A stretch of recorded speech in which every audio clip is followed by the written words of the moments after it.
Hello and welcome back to Dark Souls 3. Last time we had a look at the High Wall of Lothric, and today we will venture to the Undead settlement. Last time we got a banner from Emma, the High Priestess. This one right here, and it says, "Hold up outside the main castle gate to be taken." Kinda ominous. To be taken. Taken by what, right? Let's see. Show more info. Small banner held by Lothric messengers. When the high wall appeared. Okay, it just appeared. The path to the Undead settlement was blocked, and messengers came bearing this banner. They were sent out with a duty, but had no way of returning. Appeared. So at some point it just plopped into existence. That's how I imagine things. And holy shit, look how everything looks from here. Looks much better than before, right? So we have there the Undead settlement. I have a bow. Let me equip that one. So here we have the Undead settlement. We will arrive at this tower over there, at this part of the tower. Then in this big building over there, behind all these crows, we have the boss arena, the optional boss. That is, even though it's optional, it's very important to create boss weapons. You need to kill that boss. That over here is nothing, sadly.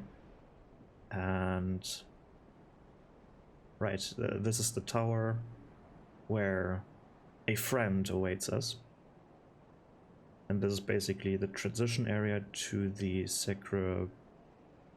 Road of Sacrifice, I think it's called. Then here we have somewhere here, right, is it this one? The small swamp, the pleasant swamp area, then the poison swamp area, and the Cathedral of the Deep. But yeah, ooh, almost fell off there. Not so good. Okay, let's raise the banner and see who takes us. And by the way, this is the Farron Keep, and we can already... Oh, this is one thing that I want to see, sorry. But we can see the Boreal Valley from here, and Anno Londo as well. Can we see... I'm sorry, I'm a bit close to the microphone here, but can we see the rotating elevator? Maybe. Kind of hard to see. I don't know how it's oriented.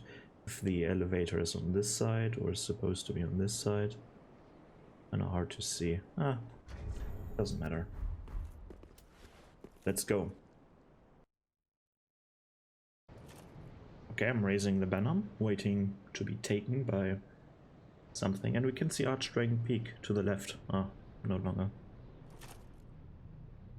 Oh, what the fuck is this? And if you've played Dark Souls 1, you know who these are.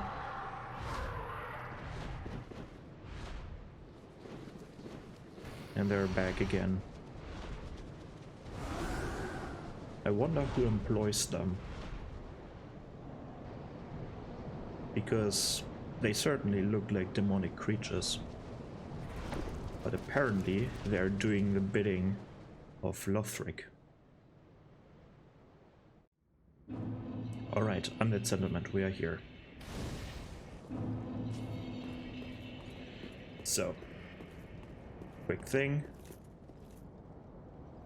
This is still explorable area down there, just not yet. Not down there, like the broken off part of the bridge.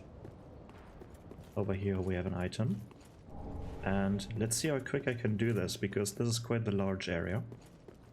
It is larger, definitely larger, or at least it feels larger, than Lothric, like the High Wall of Lothric.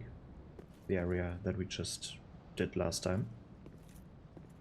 So let's see how long I need for this one. I'm trying to do this in one take, and I'm experimenting a bit. Maybe this might end up as a 2-hour episode, or maybe not, depends on how quick I am. Okay, let's see what we have here. Wagons. Many wagons. Bunch of pilgrims back there. And, well, undead being left out of the settlement itself. Possibly some kind of refugees, and they're unleashing the dogs. Killing all the undead. What a nice welcome, right?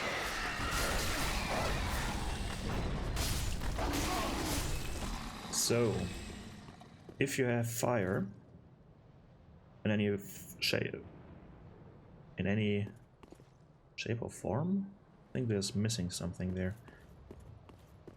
But if you have fire damage and attack these dogs with it, then they will be staggered for a large amount, for a large duration, long duration.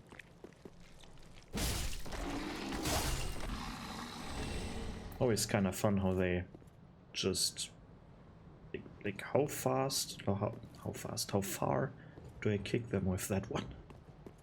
Almost comical. Yeah, kind of fitting that they munch on a alluring skull here. And you can use these skulls for exactly that, to attract the attention of certain types of enemies. So a bunch of dead pilgrims here. Can't attack with them. Dead indeed. But there is an item. Homeward bone. Nice. Something they couldn't use. Oh. Please. Still someone alive. Undo my shackles.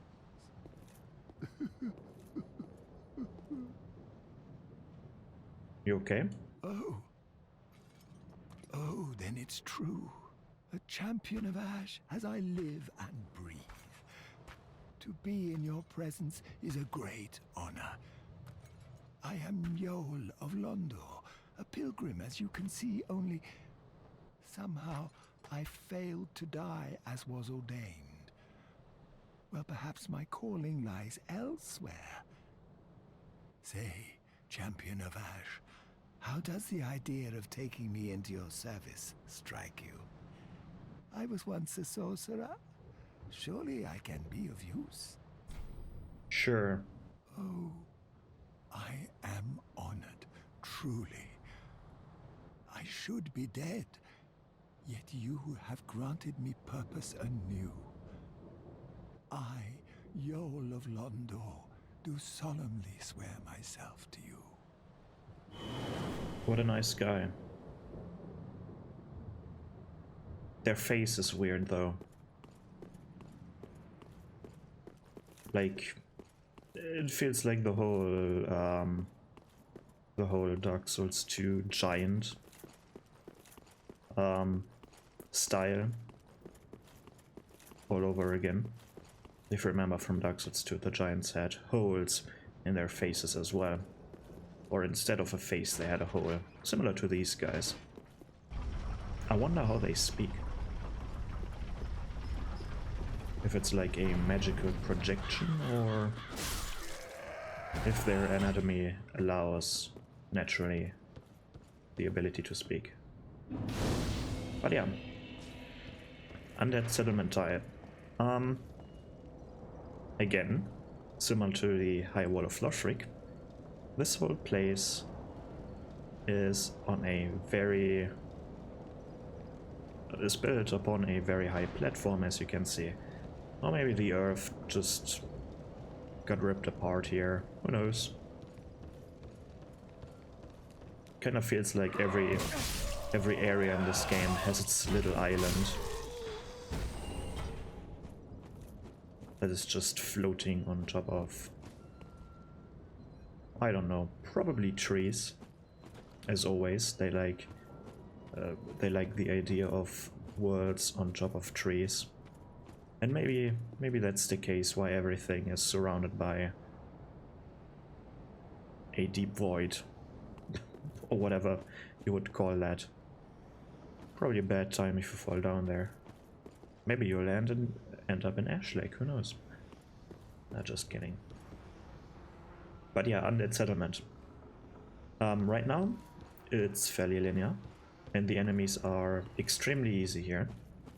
Like the enemy types, if you fight them 1v1, then they're not a problem.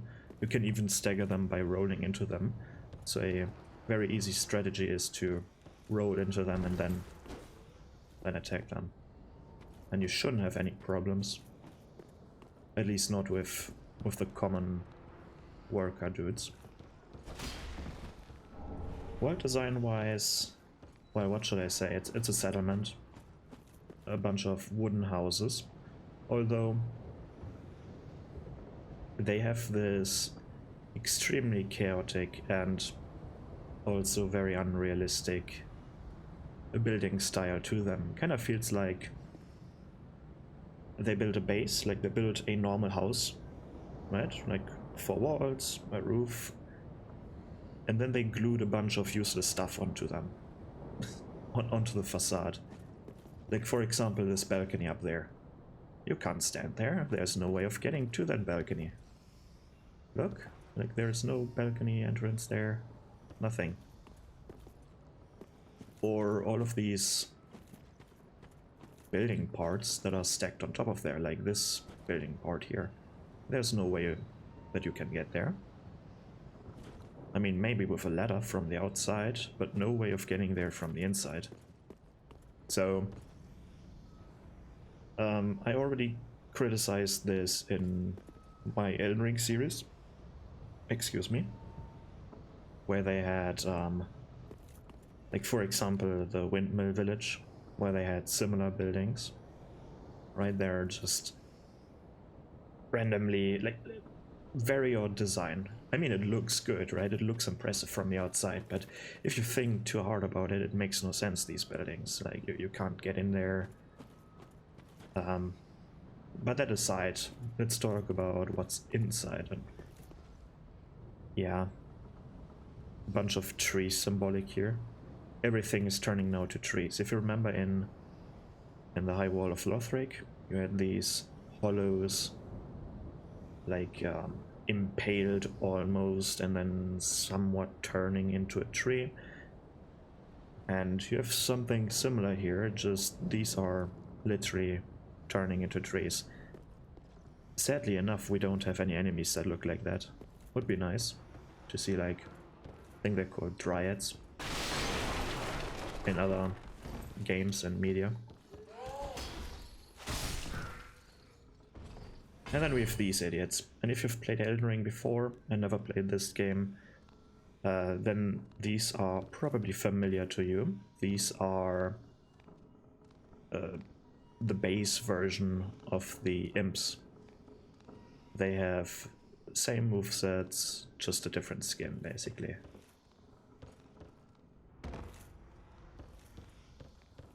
So if you only know the imps, then you know these, I don't know what they're called, thralls, right? That's what they're called, thrall. Like the World of Warcraft character.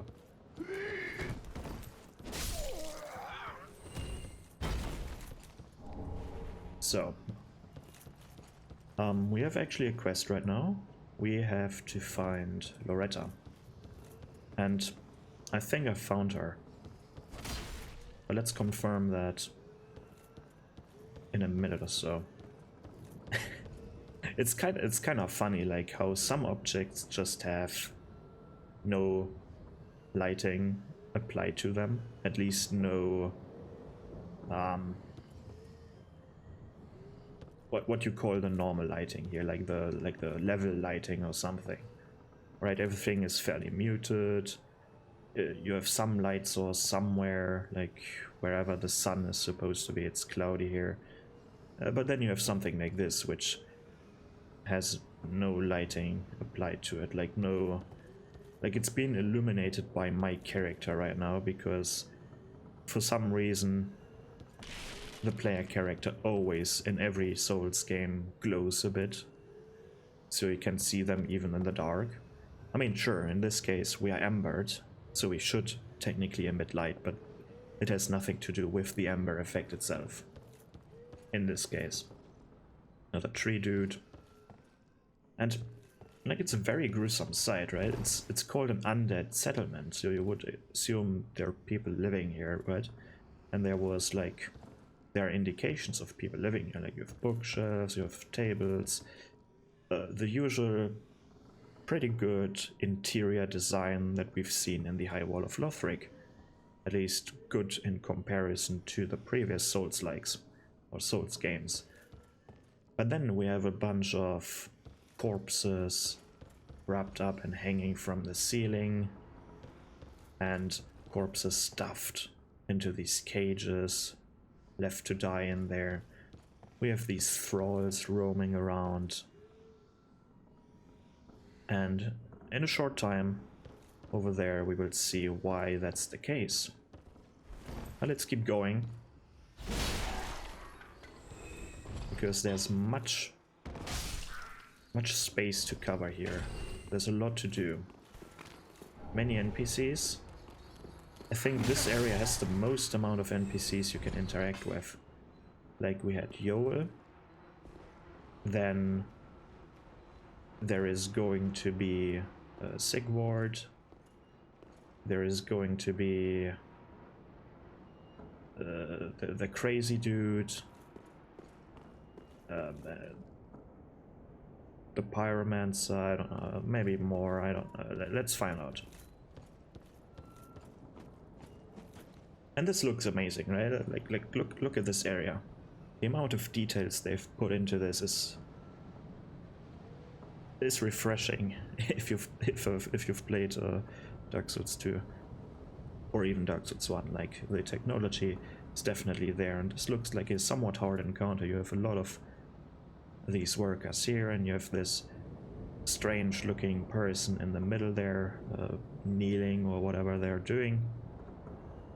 And here we have the corpse that I just loosened. And oh, it's Loretta's bone. I think she's dead.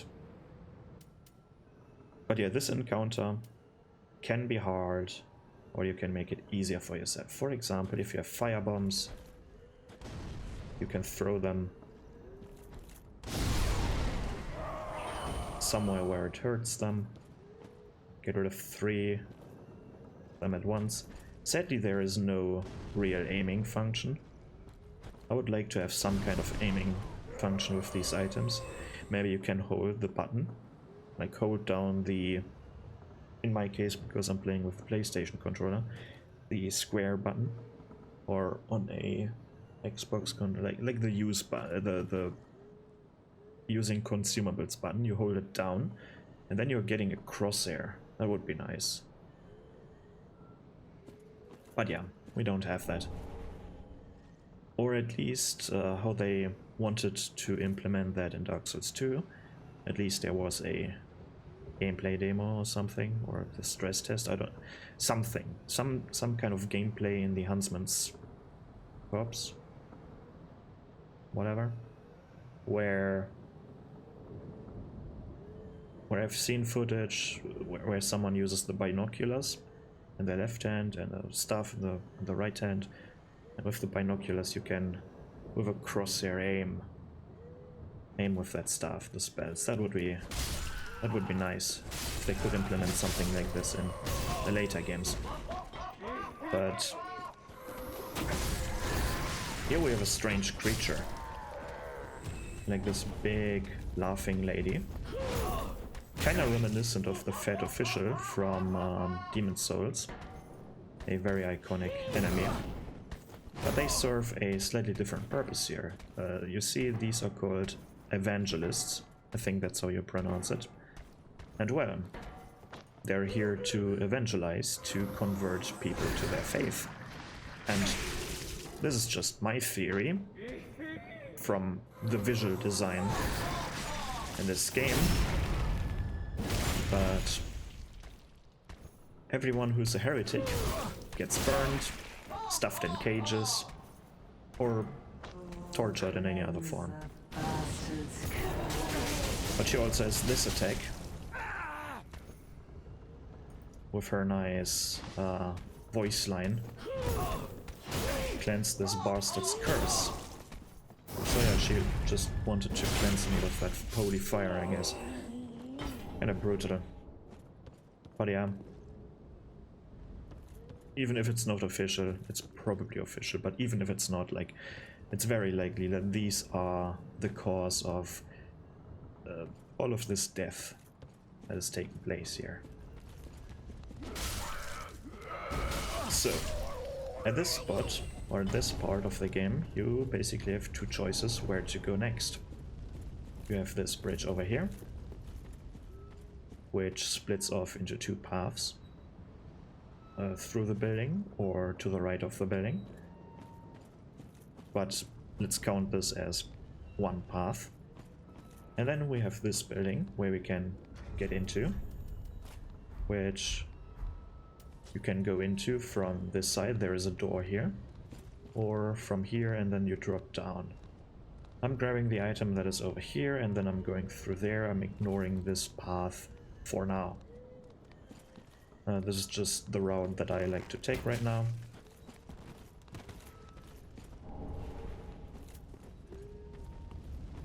It's... I don't know if there is a definitely or definitively better route, but this is the route that I like to take all the time. Because especially, like, it's fairly simple to do this area in one go without resting. So that's what I'm doing most of the time. But there is no shame in using the... Right, there's the item. Like, going this path here, taking this path, gives us another bonfire, and it's very useful. Or it's like a very useful bonfire, yes. But also a... It's also a good idea to rest at that bonfire if you're down a few flasks, because the part after that bonfire doesn't become easier. I feel like this is the easier path here, or part, not path. And then we have this one. See these cages? They're slightly different illuminated. That's because they're enemies. Not necessarily, there are a few baits in here, but this is how you most of the time can identify enemies that are blended into the environment just because they have a different lighting. And strangely enough, like, look at these boxes. What's wrong with them? Maybe they're doing this on purpose, so they are looking a bit closer, like destroying them, and maybe then you see this glowing item down there and you want to investigate. Or maybe it's just a lighting error, who knows. Nice little torture device. I think we've seen something similar to that in... what's it called? In Dark Souls 2. I just assume this is to strap someone down and then do horrible stuff to them. And maybe crush them with these two vices. But I wonder why the hole is so big, like the middle hole. And even the arms, like a normal person would just slip out of there. But maybe it's designed for some larger people. And this always confuses me, like this door. Like when you open this door, and it happens to some other doors, the camera somewhat gets caught on something and it turns the camera 180 degrees. I don't know if that's intentional. If it's intentional, that's pretty annoying. Here we have Estus soup, which is just like sipping at an Estus. Another one of these imposter boxes with the wrong lighting. Nothing to hide there. And see this thing, I mean, on top of the slight movement that it does, it has a different lighting compared to this cage here. And do we have another one in here? I think so, right? Yeah, there's another one. I don't want to hurt this one. So let's see how much damage they take when I hit them with the R1 attack.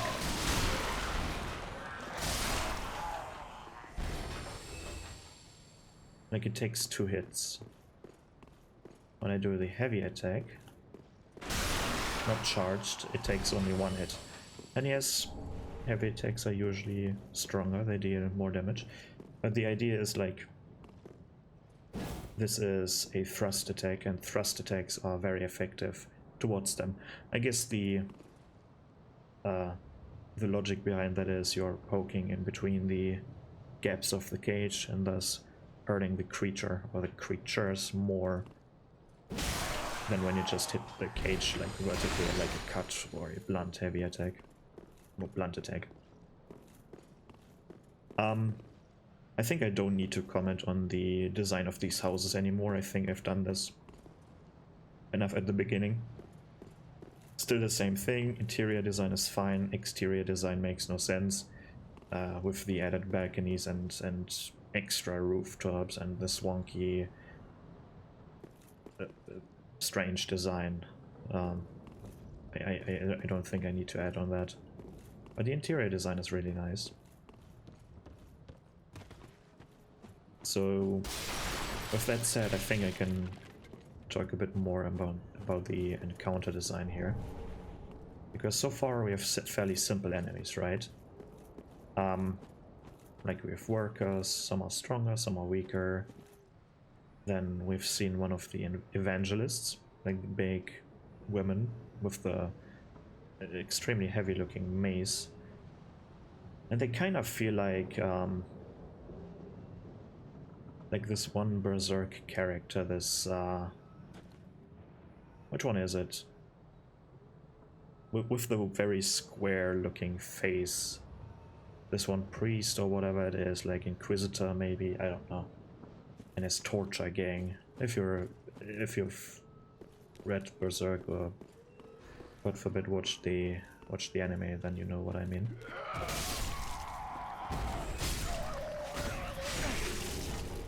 More worker gloves, and here we have something fun, really, right? You're being bombarded by this thing, by this tracking, whatever that's supposed to be, that inflicts bleeding. Up to this point we don't know what that spell is, because we don't have it yet. And I'm treating it as such. Right, we have no information about the spell, other than the spell tracks us and she's stupid, she just moved to the side where she's bombarding the wall. Good for me. So the sound is not that annoying anymore. Man, this... Imagine just voice acting for that monster. Like doing some funny laughs. It's probably the most fun thing for voice actors, or maybe the most awkward thing, that you have to laugh on command.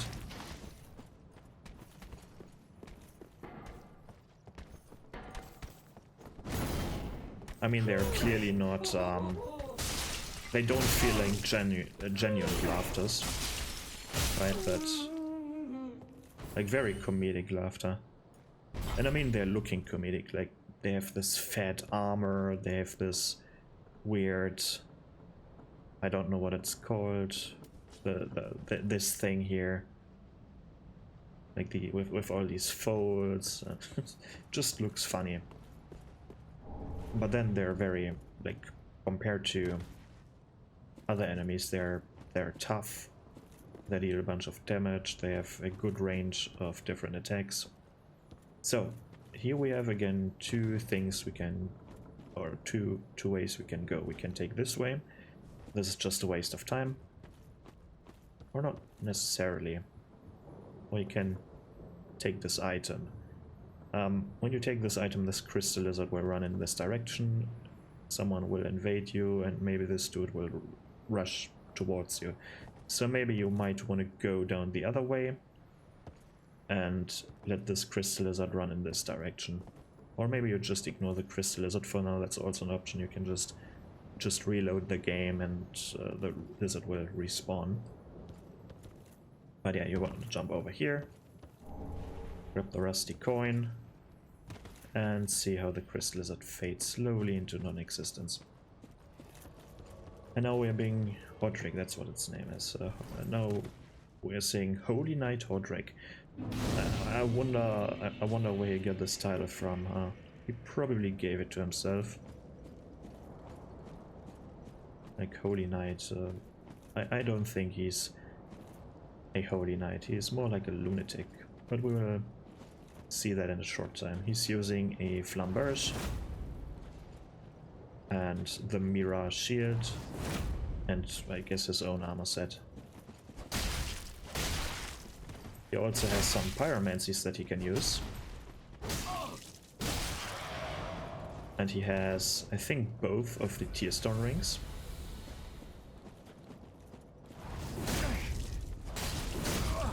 And this version is fairly tame of him. Like, there's another version that you can encounter in the next area, and that one is very tough. Right here he used Power Within, which should deal damage to him. Let me quickly turn on the HUD to confirm that. Yeah, he's taking damage. Oh, and I'm taking speed. Oh, and my durability. I need to remember that for the next episode. To turn that shit back on again. Come on, want to use your other spell? I know you have other spells, or at least one other spell. Come on. Yeah. He's using Warmth. One of my favorite spells from Dark Souls 2. Such a useful spell, because in Dark Souls 2, during PvP, I think the summons, like the invaders summons, the red phantoms, can't heal themselves, if I remember correctly, but the host, if you're hosting a fight club, you can just pop down one of these warmth spells and heal them back up.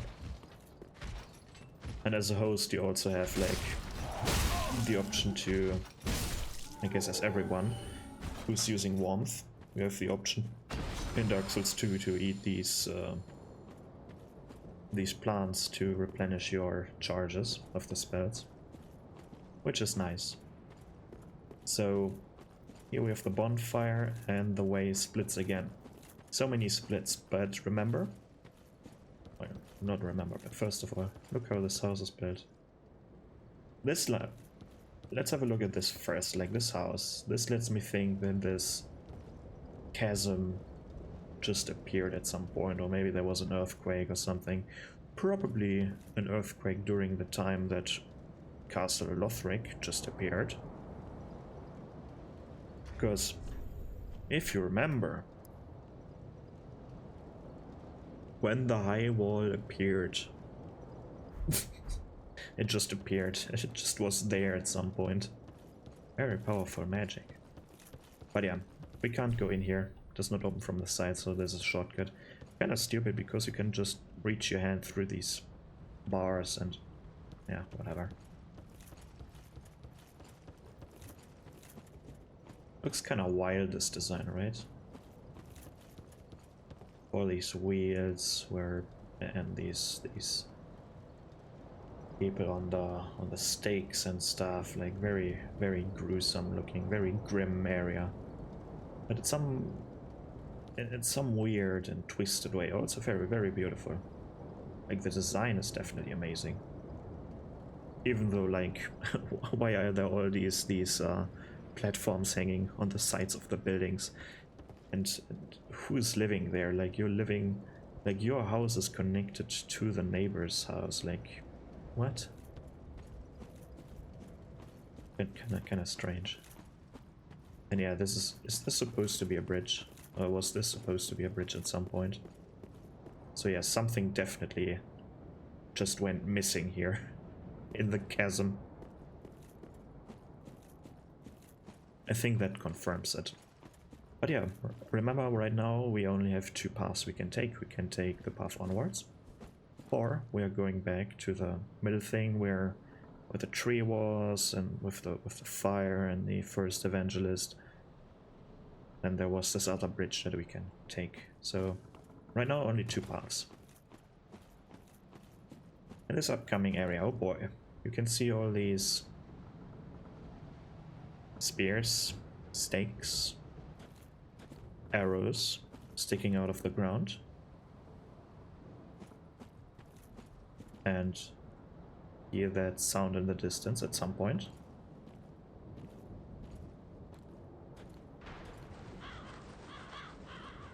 Someone just loosened an arrow. An arrow indeed.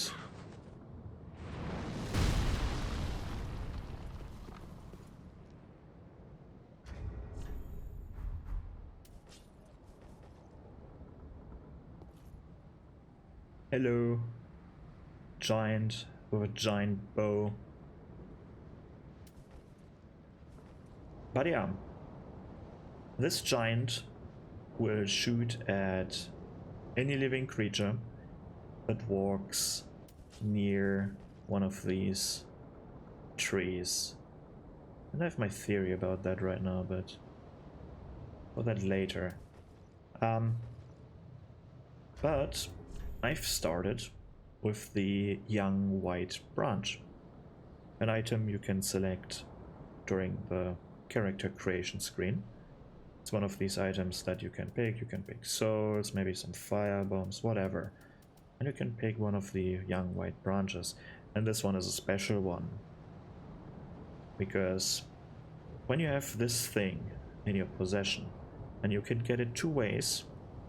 You can get it either by picking it at the beginning of the game, like during your character creation, or you can pick it by going to that giant and talk to him. So I basically don't need to do that anymore. And while you have this thing in your inventory, he won't shoot you. And in fact, if you run into his arrows while he's shooting something else, you're not even getting damaged by it. So I'm safe. Isn't that nice? But yeah, look how... I wonder where he's getting his arrows from. Oh, more enemies. Goodbye. Oh, someone survived. And here we can pick up these items, no problem. Young white branch. More branches. He's getting rid of the enemies for me right now. Reinforced club from the enemy. Again, if you have a look at the young white branches here, they are different stacks. Even though they are the exact... not the exact same item. I mean, they have the same purpose. You can use both, and they have the same purpose. But... or use case. But yeah. If you read this, used to transform into something with which blends into the surroundings. Let's use this one to show it. Ooh, we are now one of these things. You can ambush someone now, like other players. It doesn't work with enemies in this game, sadly. Maybe it lowers your detection radius or something, whatever. But yeah, let's keep reading.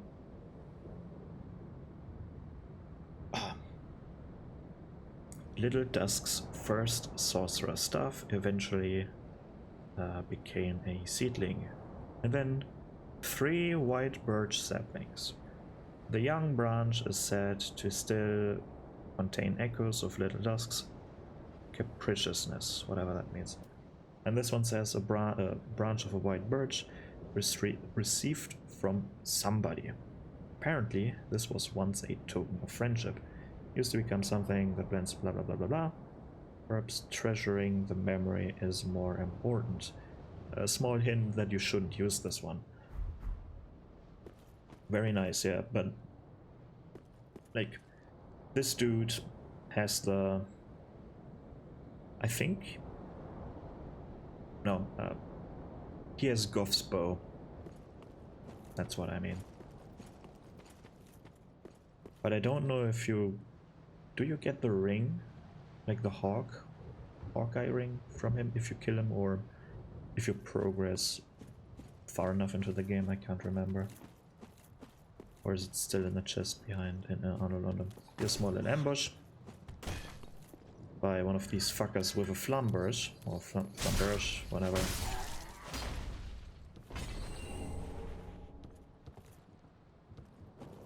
Which sounds awfully close to the German, or like, I don't think it's, is it German? Probably not, it's like French or something, right? Flamberge. But the way it's written, if you would pronounce it in German, it's called like Flammberge, which is basically flame mountains. Which kind of makes sense because it has this wavy form. If you hold it sideways, it's like mountains or hills, small hills, and then flame because it looks like a flame, of course, right? I'm interested in that. What kind of sword is that? Where is it coming from in real life, that kind of weapon? Is it a German? Probably not, right? I mean, then we have the Zweihänder.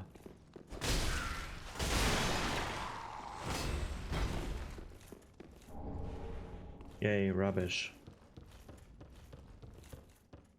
If you've played Dark Souls 1 and you pick up this weapon, you might be kind of excited now, because the Great Scythe in Dark Souls 1 was pretty good. In this game, it's just...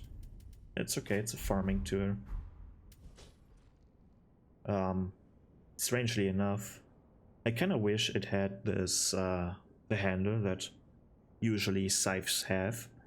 And I kind of wish you would do the usual scythe motions, like you would do with a real life scythe, to like these sweeping motions, and not like this. Like, if you're doing this with a real scythe, then oh boy, it's going to suffer.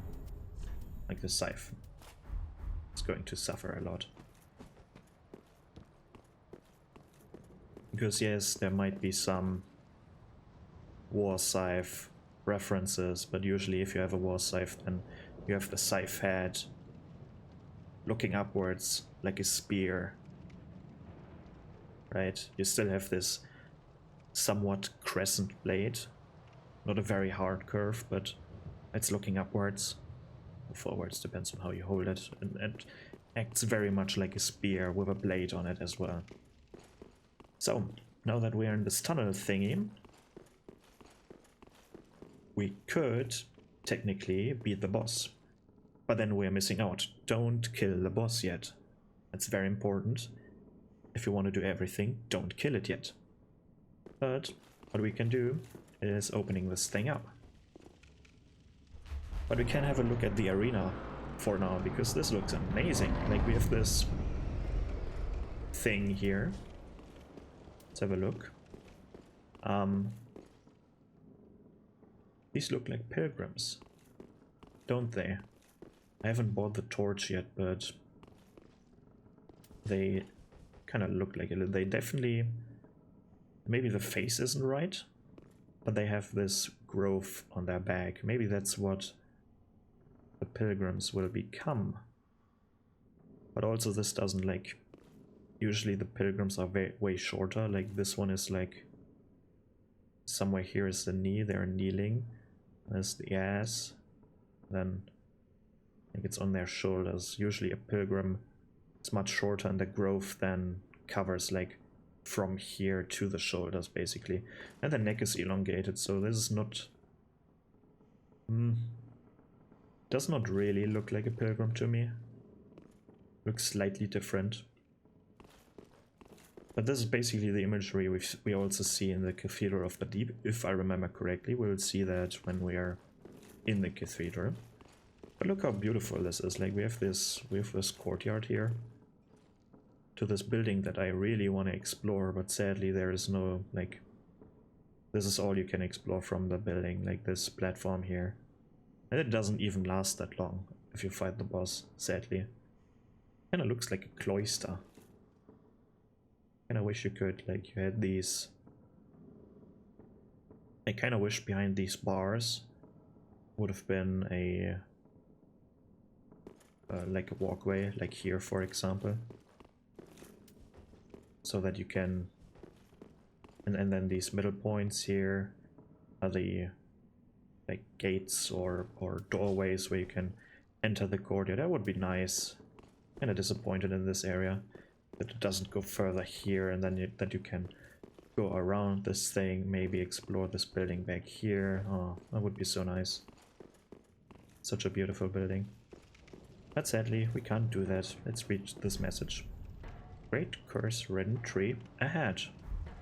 Yeah, if you come from this side, you can't open this. This is not a tree, this is a hefty woman.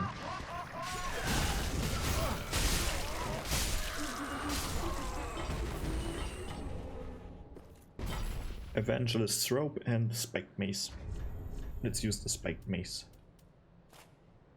How much damage am I missing or gaining from that? 1. Okay, I can deal with that. Hello, doggy. Oh. No plunging attack, I see. Okay. Man, this road looks so amazing. And yeah, something happened here, definitely. Okay, now we have a bunch of paths. We can go up here, which I'm doing first.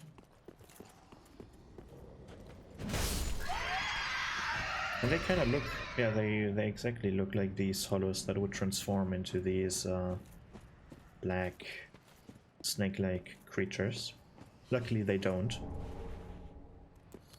Although soon enough we will encounter one that extremely like looks extremely like one of these hollows that would turn into one of these pus of man creatures, but luckily they don't. In this area there is no pus of man enemy. Ooh, let me see what you're cooking there. I guess he's collecting the innards of the people here. Kinda gruesome. Kinda macabre. Oh yeah, if you're not careful enough... Oh no, fire bombs! Oh no, explosive barrels! Oh no, more explosive barrels. Yeah, that happens if you're not careful. So you can definitely shoot back if you can see something. Oh, even one shot. Ooh, that wasn't even a headshot. Nice, goodbye. No more annoying sounds. And this enemy, this is... I want to kick him. This one looks exactly like the ones that would transform. And it kind of would fit with the fire cluttering there, but he's not doing anything. Hello. Like he doesn't even care. Hello. If I hit him, I kill him. Whoops. My punches are just too strong. Yeah. I mean, you would expect them to transform, don't you? Like, he looks like one of them. They have, I think they share the same model, like... But yeah. No transformation, luckily. I don't want to fight one of these things that, on that bridge thingy. I wonder where it connected to. Yeah, more torture stuff here, who cares? Somewhere over there definitely, but I guess it's gone now. Unfortunate. Alright. We can't enter this building. This is out of limits. As you can see, it does not open from this side. So, dead end, right? Nope. Jump down. Only way of getting here is by jumping down this bridge here. Or only safe way of getting here. I'm sure there's... Like, I'm sure you maybe can jump from there, but you don't want to do that. And what do we have here? We have another bonfire. Very, very nice level design, I must say. I really like this, the openness of this area. Because, let's wait until I unlocked every single passage here and then talk about it, but slightly keep in mind where we've been and at some point what doors were unlocked. By the way, this door that we just came from, just before the boss monster, this is locked. Like, you can't open this from this side. So if you're coming from I wanted to shoot that down. So if you're coming from the door over there, like this side, the door where we picked up this one ugly shield here, this ugly ass shield, then you can't access this building from this side. So you have to go the path we have taken, right? No, not necessarily, because there's another path that you can take from here, which makes this whole area, or which makes this level design so amazing in my opinion. Really, really a step up from Dark Souls 2 and 1. Well, not necessarily 1, but yeah, still from 1, I feel like, because in 1 everything was connected, sure, but the scope of and the size of every individual area is very small compared to the space you have in this game, if you know what I mean. Like, yes, 1 was extremely connected, that's right, and different areas were connected as well, but individual areas, if you have a look at individual areas, like Undead Settlement, for example, I think no level in Dark Souls 1 is as connected as, for example, the Undead Settlement. Aha. If it makes sense. Unkindled, are we? Welcome to my abode. Very I nice am abode you have here. Cornix, an old pyromancer. A crow in his cage, as you see now. But here we are. An encounter for the ages. I hear the unkindled make for fine vessels. Indeed. Care to learn some pyromancies from this old man? Sure. Most wise. A chance encounter should not be squandered. To reiterate, I am Cornix of the Great Swamp. Don't care. The pleasure is mine. I wonder what they refer to when they say the Great Swamp. Because in Dark Souls 1, the Pyromancer talked about the Great Swamp. But the only swamp there was is this shithole underneath Blighttown. Technically part of Blighttown, and you don't want to live there, do you? Was he born in Blighttown? Unfortunate soul. And here the only swamp we have in this game currently is the Crucifixion Woods / the Farron Keep thingy, like the Poison Swamp thing. And you don't want to live there either. So, which swamp is he talking about? Is there somewhere like... Is the Great Swamp an area like Mira? Like something completely different, like another place? Maybe, maybe not. Maybe they're actually referring to the shitty poison swamps. Which is kind of unfortunate. But yeah, we've done everything here. We've grabbed the bonfire. We've grabbed our NPC here. So how many NPCs are that already? 2. We got Yoel and we got Cornix. And technically we've met Hodrick, but that doesn't count yet. So let's continue this path. Whoop. And I wanna go... Doesn't really matter which way I go now, does it? Let's go this way first. Ouch. Ouch. So you definitely want to lure them with arrows. Or, like, tease out there. Like slowly walk forward until one of them is triggering. Then go back, fight them. Then go forward again until you trigger the other one and so on. And man, I've played some mod.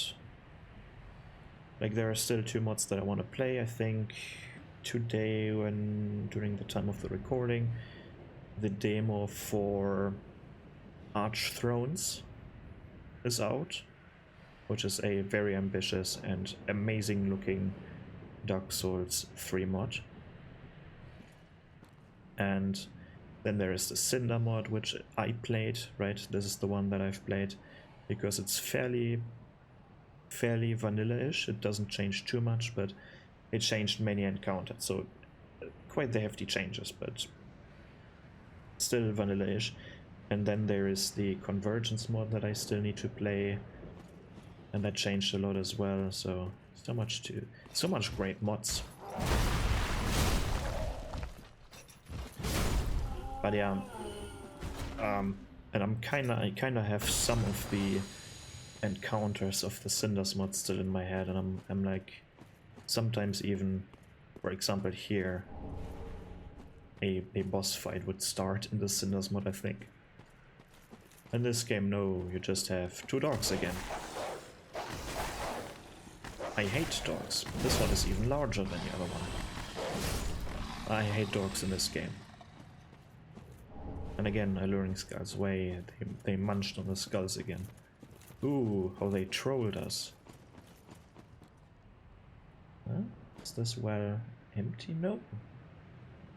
I don't like when games have wells and then you try to look down the well and you see just the ground texture here.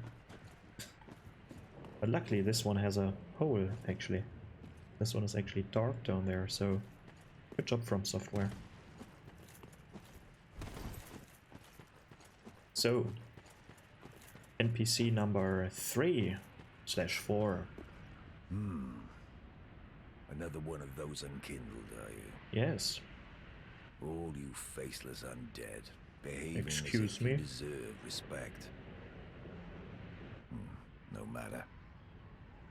Heed my words. If you've any sense, you go find a coffin to huddle up inside. You here, in this land of hollows. You're like a frail maiden on the front lines. If, like the others, you're fool enough to play the champion, then go on ahead. Traipse right past the abandoned church. You'll face death. And it won't be pretty. That doesn't look like a church. Enough death to leave you broken. I mean, it does. Time after time. Not from the inside, though. Yeah. You done? If, like the others, you can go... What an idiot. Oh, we have a door here. Oh, there's someone. I can't open it. Unlucky. If, like the... Okay, nothing to say about that. Good. So, we've met Aegon. Quite the cynical fool. What the dog doing? Oh, unfortunate. Sorry for inserting that very old meme here, but it's still a good one. I like that. I like the what the dog doing meme. It's not doing, it's doing.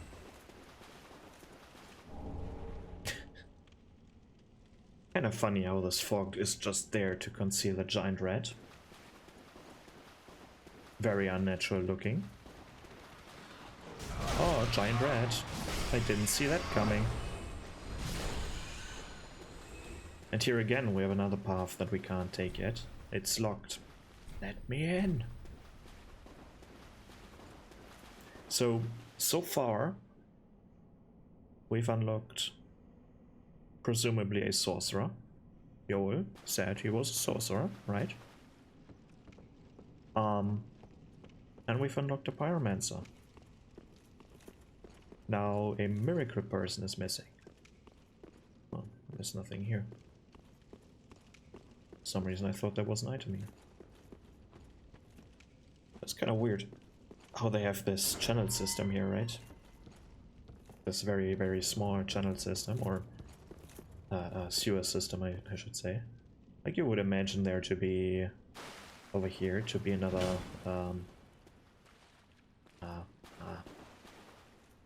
like passage for the water. Like this, one of these things here, these barred up thingies. Why you put a wall down there? Man. Just make it an empty hole. But yeah, shortcut. No way here. And this is how you can get to the spot, by the way. Like you're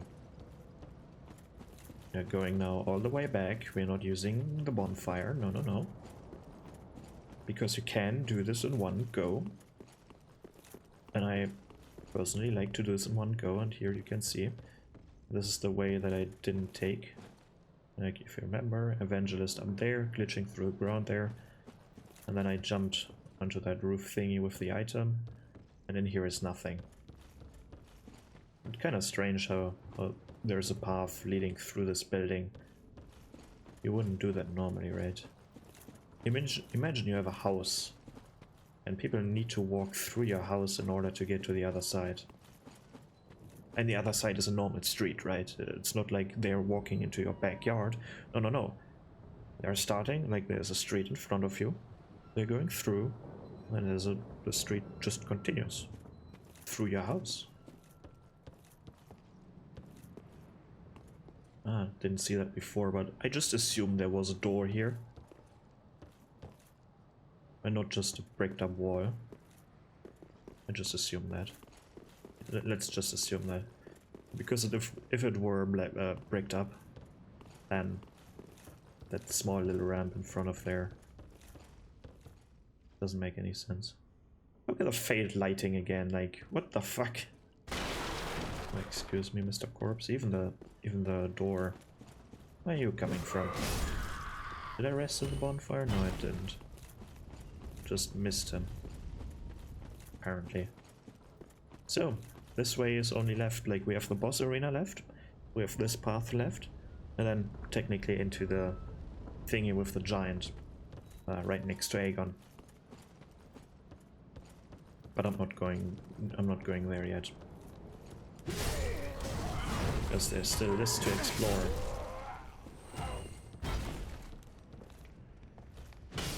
I guess there's kind of a stable here. Like we have these, what do you call it? Chamber thingies with hay in them. So they have horses somewhere here. I didn't see a dead horse here. Did I? No, dead horses existed in Bloodborne, if I remember correctly. They had them in Bloodborne. Kind of strange that this one is already in the ground. I must have triggered him from the other side. Because usually he's hanging on the rafters, I think. But yeah, oh, I probably should open this door to unlock the final shortcut here. Or, not necessarily a shortcut. But now the whole game opens. Like we've opened every single door except one. He dropped down now. Weird little dude. So if you're going this side, can take the bonfire and then go through the sewer system to get to the other bonfire and then skipping the part that is over there. Or you're going just the way that like the path that I took. Or you just skip this whole part here and after the boss go directly down here, but I would assume you want this bonfire down here. Like you definitely want to have this bonfire if you want to continue over there. Because over there might be a surprise. But yeah, let's continue this path. You can see this. Like Aegon referred to this as an abandoned church, and it looks that way. But sadly enough, from the inside it looks so disappointing. Like holy shit. Like it doesn't look like a church from inside, and we will see that. Hello. Here you might want to have some kind of range attack, because these dudes are annoying. I think if you have this bow, you need like 2 or 3 hits. You might want to upgrade this bow as well.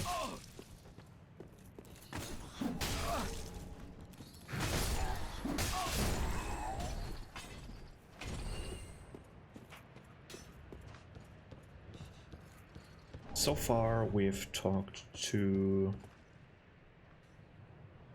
Yoel, Cornix, Aegon. And now we will talk to the probably strangest NPC in the entire game after I killed this dude over there. Can I lock on? Why can't I lock? No, I can. Now, what is this lock on range? Why is it so short? Oh. Any errors? Now we can talk to the probably most like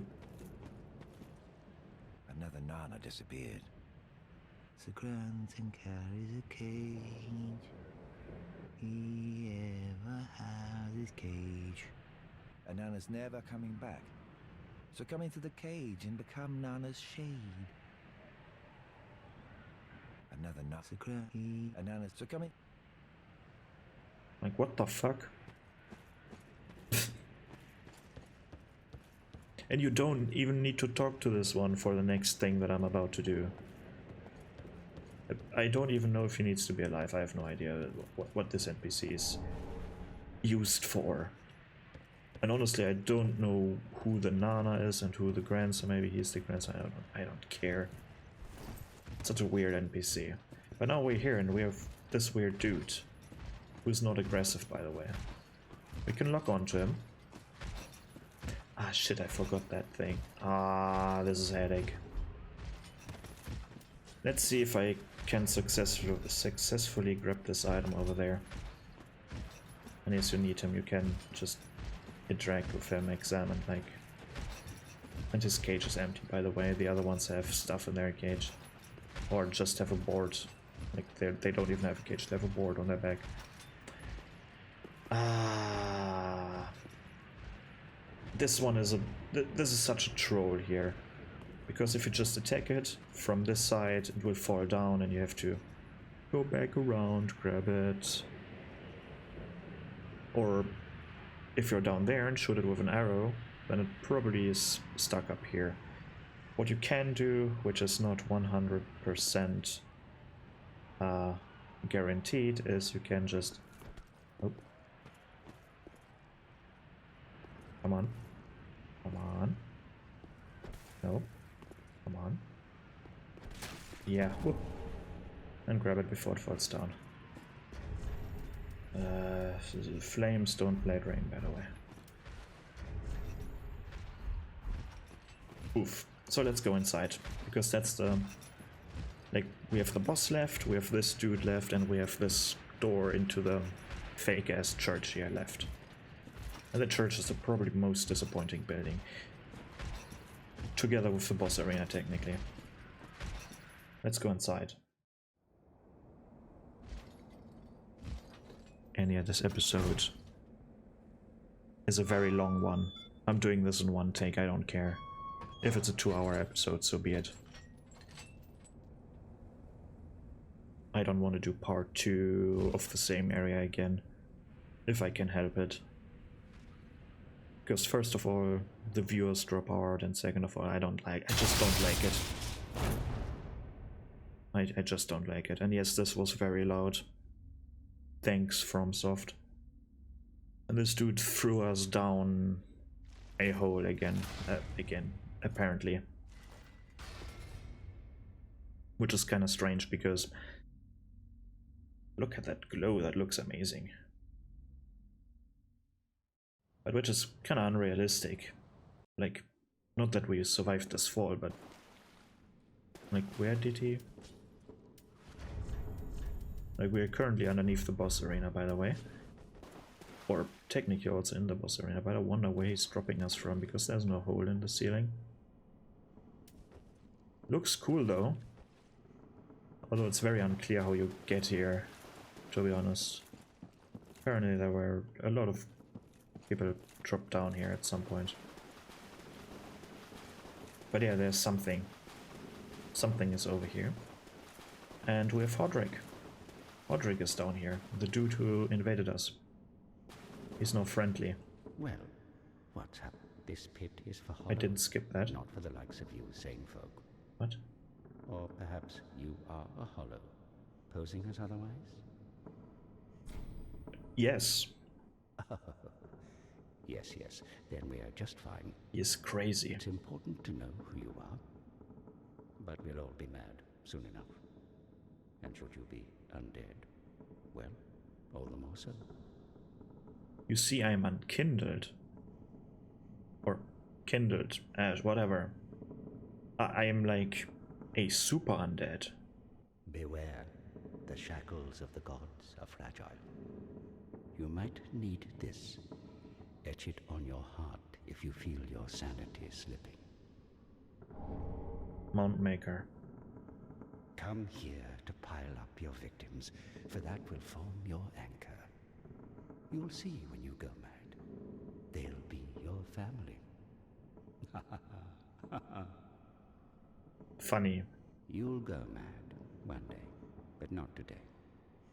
Take my advice. Use this bone and leave this place. Ah, because there's no bonfire down here. Smart. This pit is for hollows, and for the occasional madman fond of piling up victims. You've better things to do, I'd hope. So this is a murder hobo covenant. If you're feeling extremely mad, then use this and invade people to pile up corpses. What makes this covenant so special? Because it kind of feels like just a regular Red Phantom covenant, but we have seen from his invasion he was purple.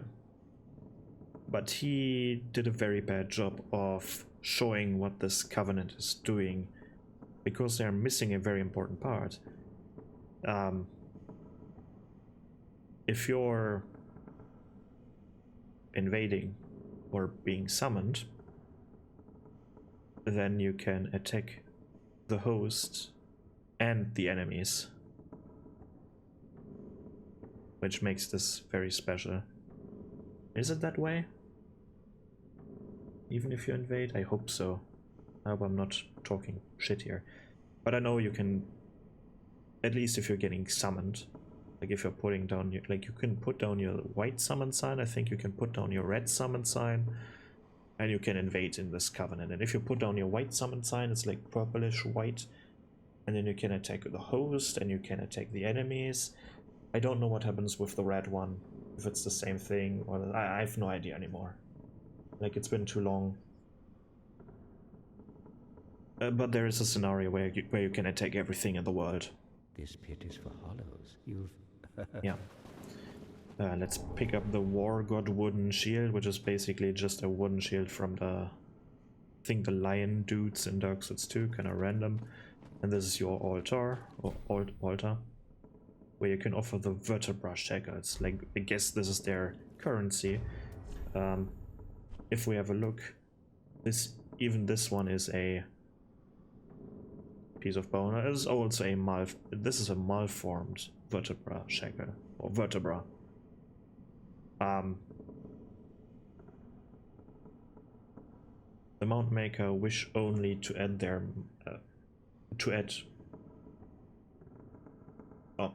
the Mount Makers wish only to add to their mounts, becoming mad spirits whenever summoned as a corporator or invaders. They are blithe to those around them. For their minds, any kill might lead to another shackle. Yeah. Isn't that nice? You're collecting bones of your victims. And it's kind of strange that there is not a bonfire down here, because it would... Ah, I see why there is not a bonfire here. Because when you're falling down, like spoiler, during the boss fight you're falling down, this room will collapse, you will end up down here, and then the bonfire is probably slightly annoying. But yeah, let's use this thing to get out of here. Last bonfire rested. I wonder where this is. Oh, is it in High Wall of Lothric? Oh no, it's not down here. Did I rest here? Okay. Let me quickly go back to Firelink Shrine.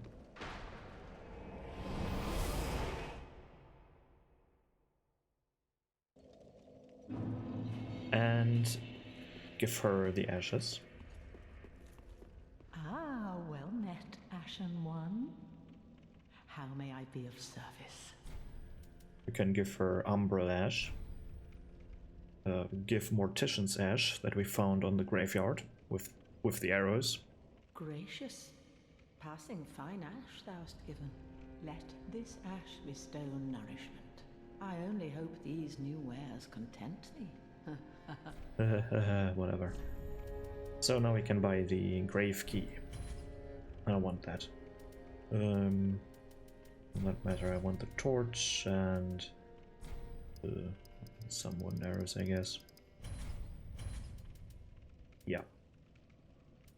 Good. Ashen One. Then I want to give Grey Rat the bone. Oh, hello, you're back, and in one piece. Well, now it's time I do my part, huh? Give him the bone. Heavens, she was already dead.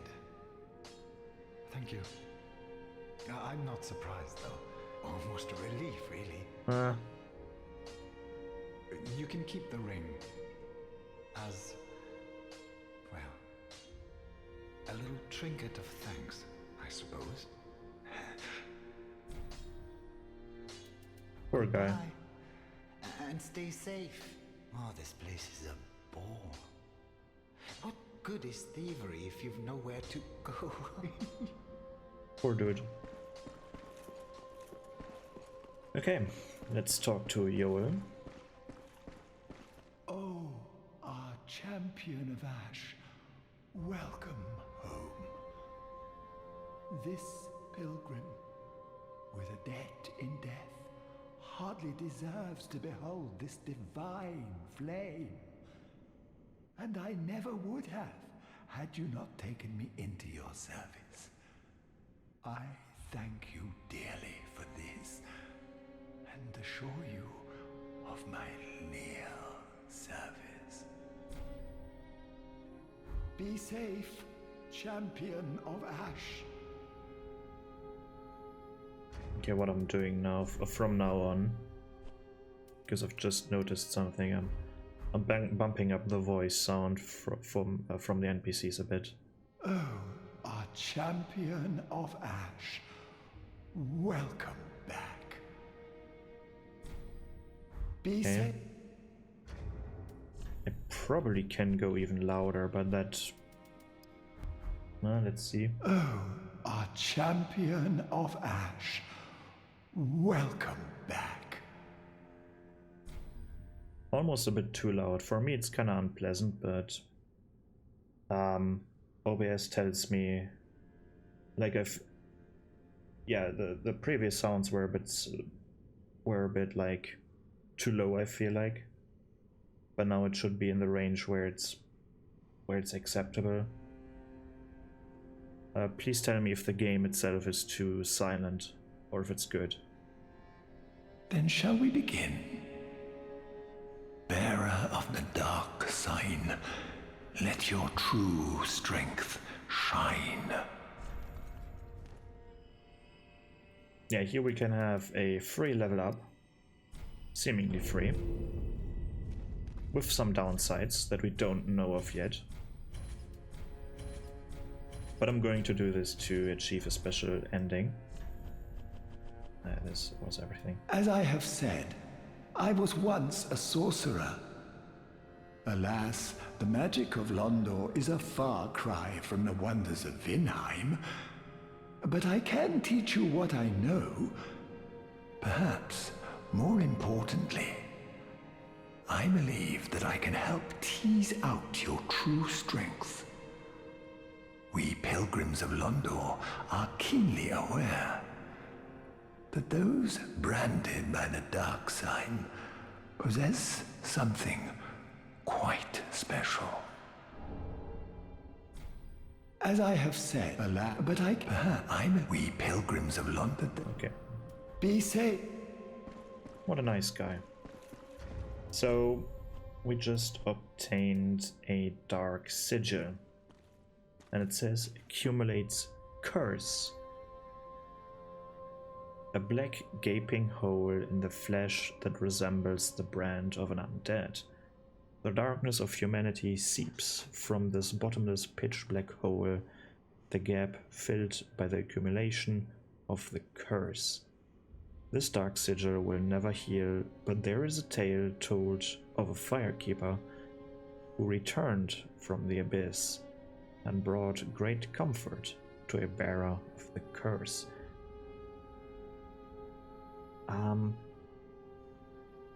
Kinda strange how there is a space after abyss, and you wouldn't put a comma there because it starts with an and. Who cares? Whatever. Kinda typos. Let's talk to this dude. There's still so much to do, holy fuck. Ah, there you are, unkindled one. I wish to express my gratitude for trusting a lowly pyromancer and allowing me to gaze upon this majestic flame. As promised, I will impart pyromancies to you. But first, you'll need a flame of your own. Thank you. Careful you don't burn yourself with it. Let's learn some pyromancies. We don't have a tome yet, but we can buy the pyromancer starting garb, which looks quite nice. To learn pyromancies, you must vow to become my pupil. I know, but such is the way of the world. Respect your elders and so on. And pyromancy, of course, is no exception. Oh, we'll need a pyromancy tome to learn more advanced pyromancies. Though unorthodox, that would be the most expedient way to make progress. If this were the Great Swamp, and you had the luxury of time, we could have trained you the hard way. To learn I know, and Okay. do not be... What is a teacher without a pupil? True. Alright, let's quickly... Oh, there's another dude up there, right. Comparison, this sounds way too silent. But when the game is that silent, it assures that my voice is coming through and is still audible. Let's talk to this dude, let's see. Ooh, yet to give in, eh? Good. The firekeeper must be twitching with delight. But what do you really know about these Lords of Cinder? These supposed legends? Let's take Aldrich for one. A right and proper cleric. Only he developed a habit of devouring men. He ate so many that he bloated like a drowned pig, then softened into sludge. So they stuck him in the Cathedral of the Deep. And they made him a Lord of Cinder, not for virtue, but for might. Such as a lord, I suppose. But here I ask, do we have a sodding chance? Yes.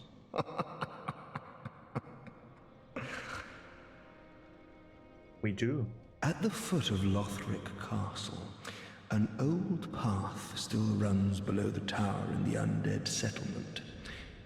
It was used to transport sacrifices to the Cathedral of the Deep. You should see where it leads. If you've the stones for it.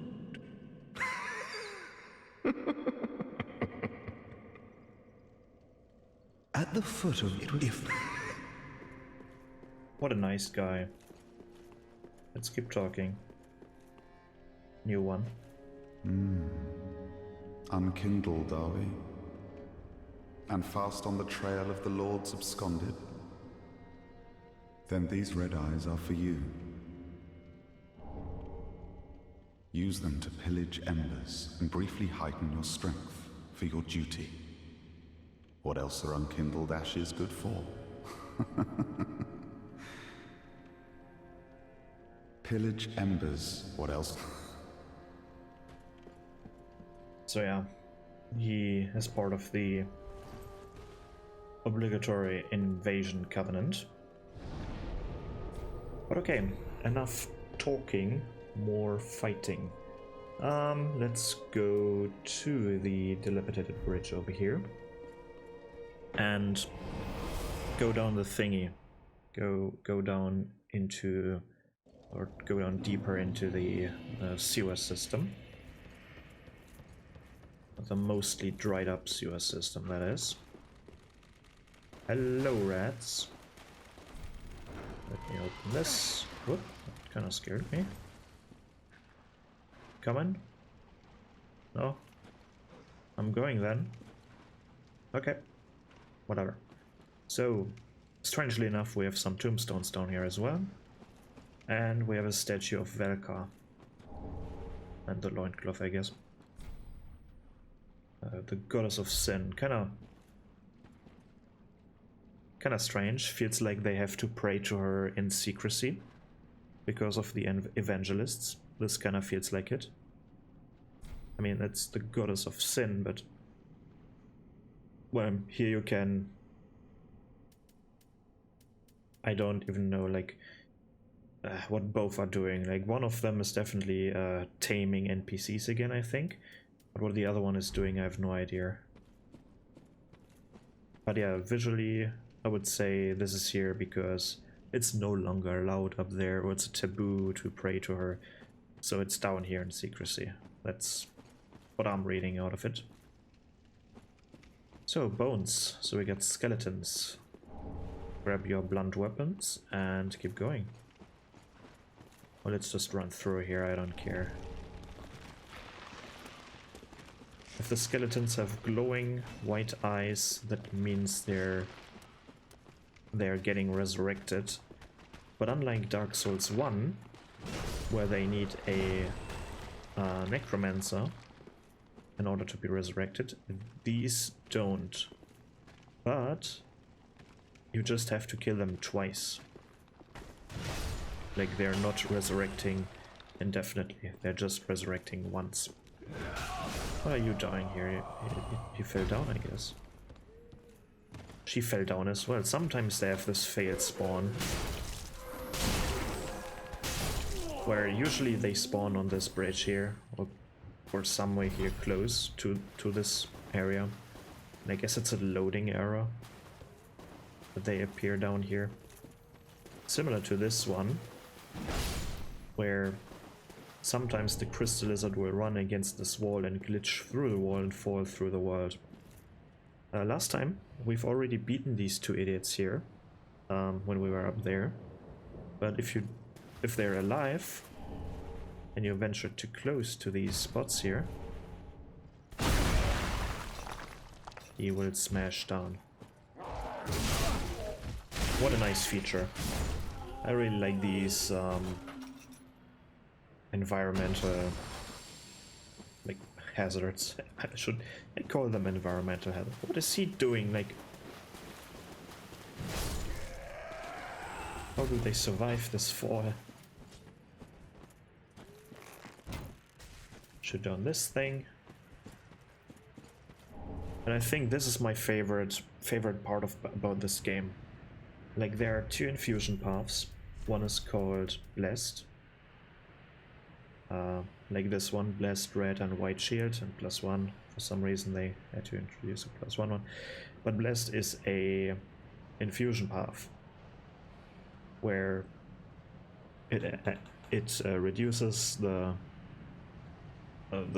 scaling, I think, like the normal strength and dexterity scaling, and it reduces the base damage of the weapon, but it adds some kind of faith, which is not the important part. Usually, most of the time, the blessed infusion path lowers the damage of the weapon overall, but it slowly recovers and restores your HP when you have the weapon out, and it does work if it's in your offhand as well, even if it's on your back. Like if I put on this shield here and put it on my back, this counts. This will now slowly regenerate my HP, and the HP regeneration is higher the higher the upgrade level is. So a plus 10 blessed weapon, shield, whatever, restores more HP than a plus 0 one.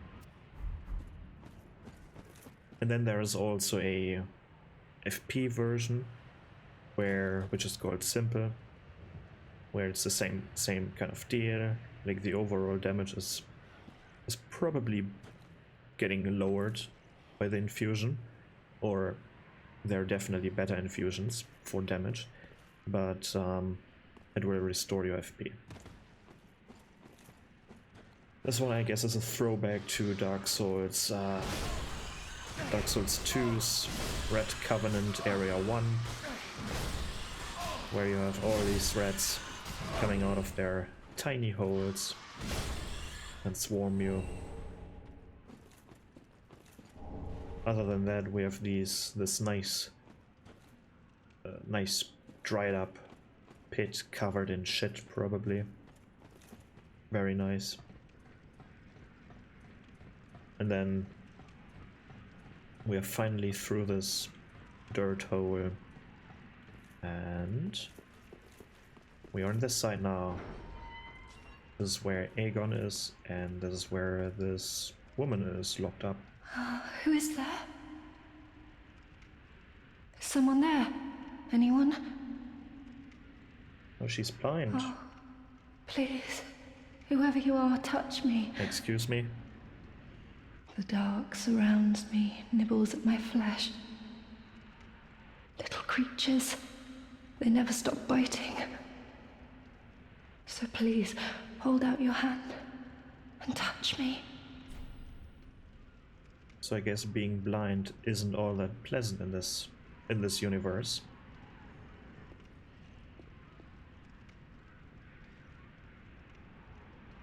Ah, yes, there you are. So close, indeed. Then I am not entirely alone just yet. Praise the merciful gods above. Oh, forgive me. I am Irina of Karim. I came to this land so that I might be a firekeeper. Your touch has freed me from the darkness. You are a champion, then? I am weak and unfit to tend the flames. But if it would not trouble you, might I enter into your service instead? Sure. Oh, thank you, sweet champion. I shall take my vows. I, Irina of Karim, solemnly swear to serve you. And she's gone. So, I wonder how you can become a firekeeper. Like, do you have to be born blind, or... Like, all firekeepers are blind, usually. So, I wonder if you have to blind yourself, or if you're getting blinded by someone during that ceremony, I guess. Or if it's just, like, you have to be blind from birth or something. You've gone and rescued her, have you? Yes. How very quaint. What you gonna do about Pitying it? creatures that are beyond help.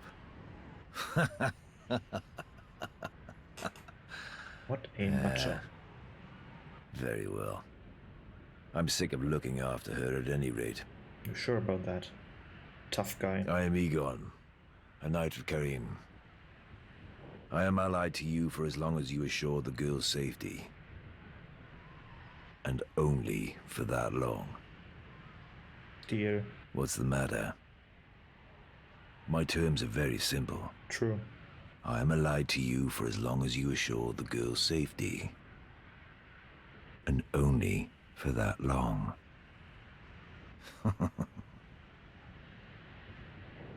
Got a nice voice though, even though he's kind of an ass. Or he's probably just playing the tough guy, right? Okay, let's continue. Oh. Oh. Elevator goes up. Oh. Oh. What happened? Oh, hello there. The best NPC in the entire game.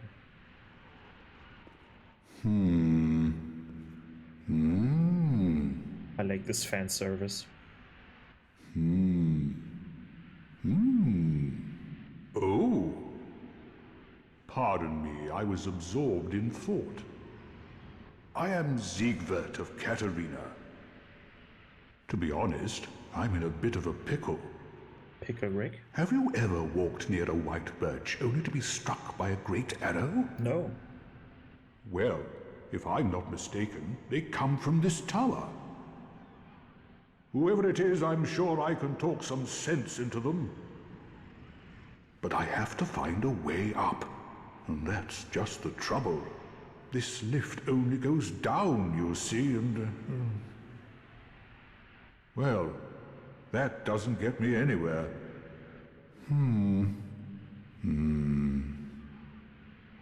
I love it so much. This lift, oh, with a little warming up, eventually... No. No. I've got to use my head and think.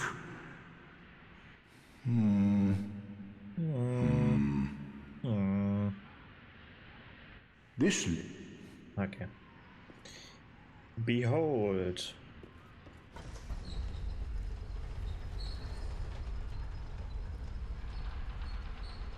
Any second now. I'm not bitching about this elevator. Or should I? No, I'm not.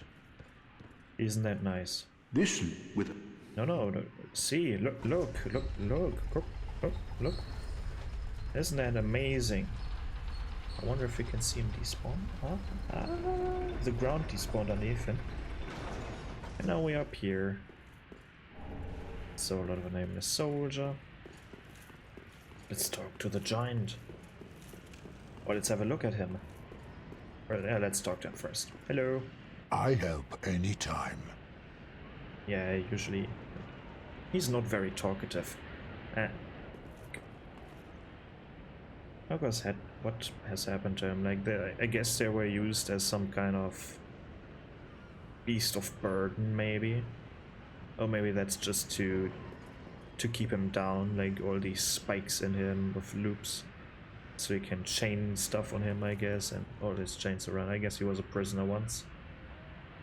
Or used as a beast of burden or something. But yeah, this is no doubt Goff's bow, Hawkeye Goff. One of the Knights of Gwyn. I wonder if it's him or if this is some kind of student of him, maybe. I wonder if this one is also blind because they put like... What was it? Was it like resin or something in his helmet? To fuck with him? Ah, who cares? Let's go down again. Oh, which way was it? Oh. Was it this way? I think so, right? Oh. Yeah, I have to look. Ah! Oh shit. Ah. No problem. No problem at all. But yeah, we heard the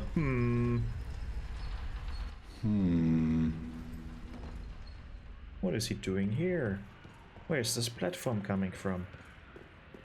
Hello? Ah! Oh! Oh. Don't disappear like that. You had me downright worried. But thanks to you, an epiphany has struck me square in the head. I've unraveled the riddle of this inscrutable lift.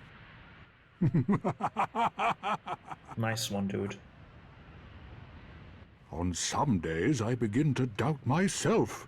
I went up the tower, so I thought, then somehow ended up here. I'm not exactly sure what happened.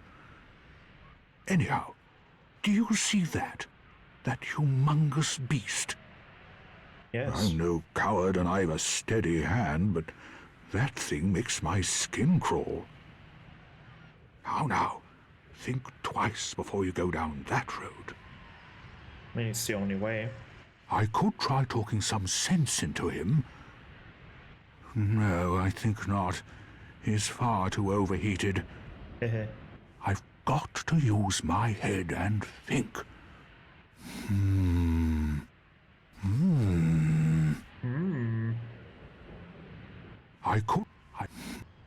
Okay. This is quite interesting, because this area is designed to seemingly sneak around this demon, but you don't want to do that. And I guess he just fell off this elevator. But yeah. Drop down and fight that thing. It's not that hard. Maybe a little bit. Probably not.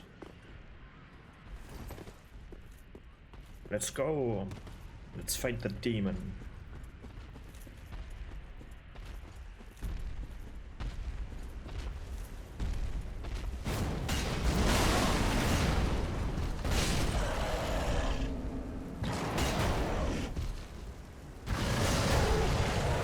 No!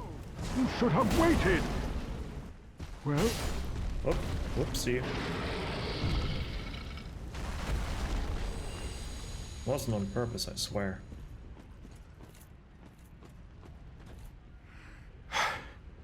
You did well. That was quite a performance. But you mustn't get in over your head. We Unkindled must put our duties first. But, for the moment, we've a toast to make. Usually he's helping you. To your valor, my sword, and our victory together. Long may the sun shine.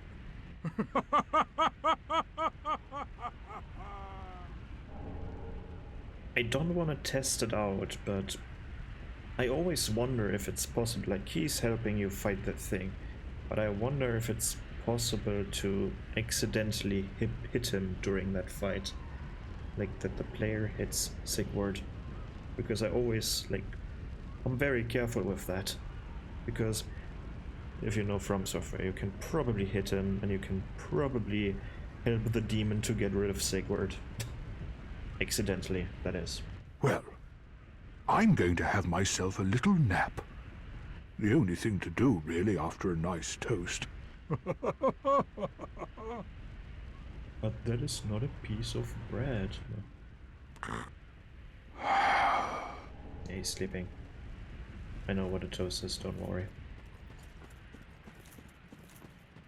Yeah, it's a piece of bread that you put in your toaster, right? Okay. Yeah, this area is seemingly, like, this part is seemingly built so you can surround the demon somewhat. Maybe, or not surround him, but sneak past by him, but not really, because then you'll notice it doesn't work at some point. Ah. Okay. The easy way. Shoot down that thing. That's the arm. No, that's the pale tongue. That's the armor. Pale tongue, very important for the invasion dude, so you don't need to invade anyone in order to do his quest thingy. Let's keep going here. And this looks like the dude is falling down, right? This has a different color, but it's not an enemy. Kind of false alarm here, really. But yeah, let's keep just going through here. I don't need to talk about this area anymore. It's just the nice encounter design and showcasing stuff here. That's just about it. And these, on the other hand, these will attack you. And I guess because the bow is dealing piercing damage, or these arrows are dealing piercing damage, it one-shots them as well. going, let's keep going. Dog alarm. Goodbye dog. Dude alarm. Goodbye dudes. Or, yeah, multiple. Another dog. What the dog doing? Ambush.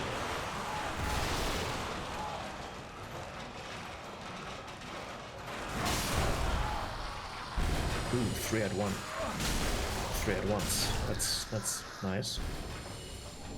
Grab stuff. Good thing. Good stuff. And 2 of these. Making out or something, whatever. Usually a fairly difficult encounter. You might wanna...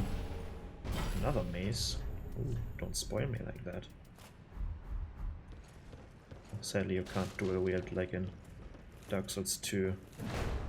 That would be nice. I like that feature. Like power stancing. Really like that feature. Sadly, they took it away from us. But now I guess we have twin weapons, which is like... really not as good, to be honest. I kinda wish we had both. Like, maybe twin weapons and power stancing. Blind's Ring. The less you weigh, the more damage you deal. And then we have this weird path here. And then we are through this whole area. Almost. We need to kill a boss. But here we have a homeward bone or 2, I guess. And... come on, where is this really the only thing? And I guess someone stole the ladders for this tower? Because... well, you could technically put up ladders, but that's fairly high. Look at the Chlorine Theoring here. Very good, and the mirror armor. Well, minus the helmet. And then we can here see something or look at something that we probably shouldn't see because it's quite ugly. It's quite ugly from here. So maybe they should have put rubber up here so you can't watch over or look over that wall. But it's boss time finally. And after the boss we are talking to the remaining NPCs. And then we're finally done. 2 hours, I've called it. This is quite the large area. But I'm doing this in one take. So it's time for the boss. It's a gimmick boss fight.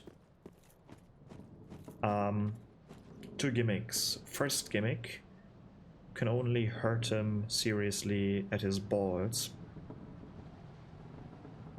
Or his eggs. And enemies will endlessly spawn in this arena until it collapses. Which is shit. Which is the shit part in my opinion. But yeah, let's start by smashing some enemies. Eventually at some point, I don't necessarily know what the trigger exactly is, but at some point he will notice us. Maybe if you're getting too close. Maybe it also has something to do with these enemies. But yeah, I kinda wish that behind these bars is another path that we can take to explore this area. Maybe this is supposed to be the abandoned church that Aegon was talking about, and not the one with the elevator inside. But yeah, we have to hit his balls. There's a ball sack at his crotch, of course there is. And there are some ball sacks like on his other limbs as well. Like, smash this one for example. He's getting staggered. Now I'm not reaching this part. Hey. Come on.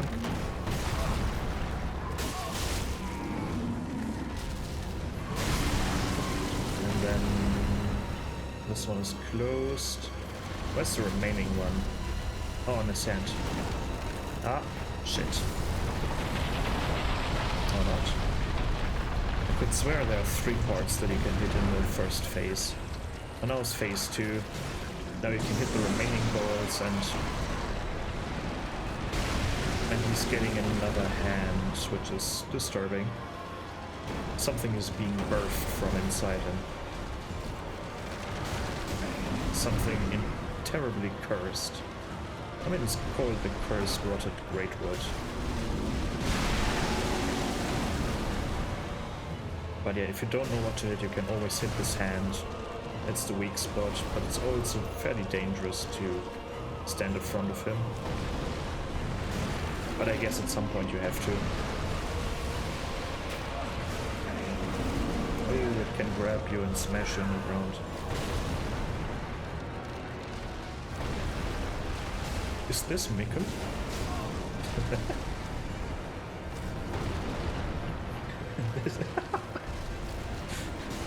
Kind of cursed thought, I know. Stop grabbing me, I just want to kill you. This is Mikkel. This is what he wanted to be. Just kidding. Or maybe not. Yeah, we get the weird looking soul of the rotted greatwood and the transposing kiln. And we get a bonfire. Nice. And Hodrick is dead. Unfortunate for him. Luckily we got into the Covenant before he died.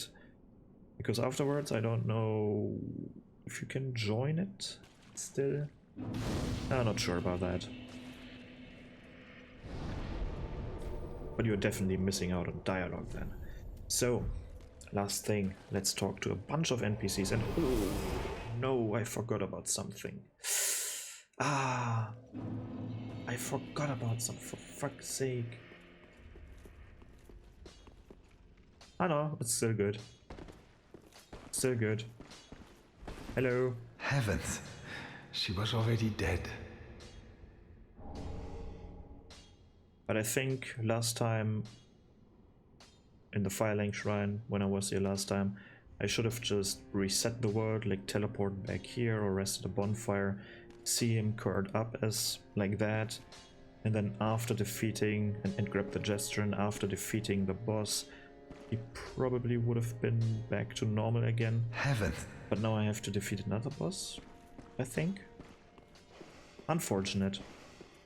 I can't draw out strength, you can do it 5 times in total. Oh, but you need to die be safe in between these draw out strength thingies. So nothing new here. Oh, the welcome gesture. But yeah, nothing new Do here. not be gone for long. What? Yeah, whatever. Let's talk to Irene. The not suited for Firekeeper woman. Oh, Champion of Ash. Welcome back. I was not meant to be a Firekeeper, but I am honored to serve you beside the bonfire. The gods are ever merciful. My gratitude lies with them and with you. Yeah, whatever. I am yours now. Your wish is my command. Don't say it like that. Like, she's not as how should I say it? Like, her choice of words is a bit strange sometimes. Well, let's buy everything for now. You know, in my home of Karim, I was a nun. Never guessed it. I would be pleased to share the tales of miracles with you. Although, to be honest, I only know a few. So... But if I had a divine tome, I could tell you many tales and more. Oh, only I cannot see. Terribly sorry, but you'll have to find me a divine tome in Braille. Apparently, divine tomes in Braille are more common in these lands than normally written divine tomes. You know, in my home I will though to be, but if I... Oh, terrible. Have a I pray... So she's not only a bad firekeeper, but she's also a novice cleric on top of that, I guess. So, do you have more to say? Probably not, but let's talk to him anyways. You haven't given up yet? Then you're a brasher lad than I thought. Is that new? You can make better use of this. No, it's not. Okay. Hey, a heavy gem. Nice. I don't need it. Not now I've flown the coop.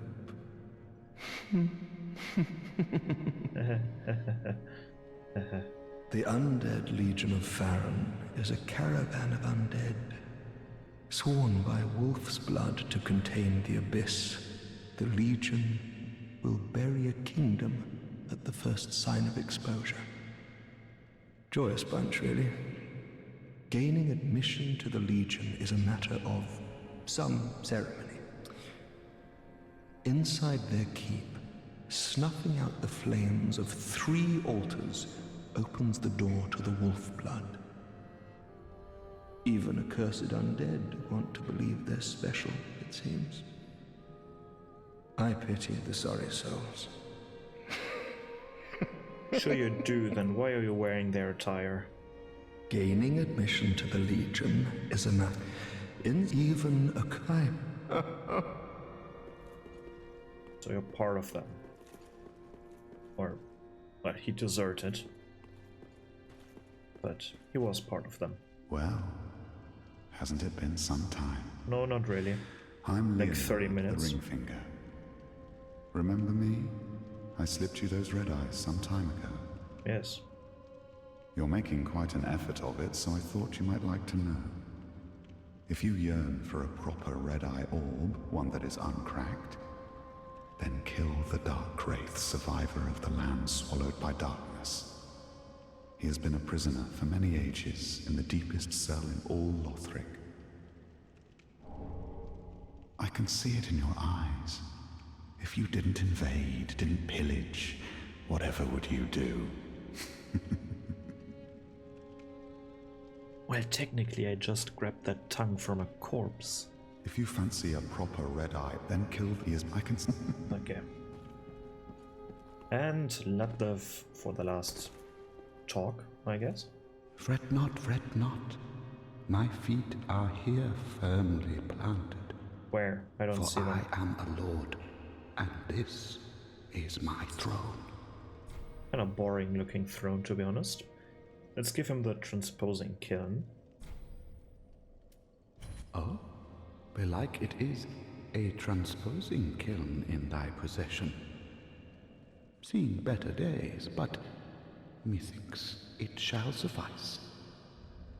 Now, bring to me a twisted soul. Transposition is the art of extracting and coalescing the essence of a soul. In transposing a twisted soul, its true power transferreth to thee.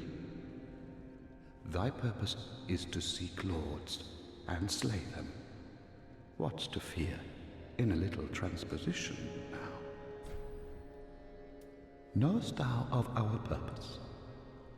5 thrones will take 5 lords as kindling for the linking of the fire.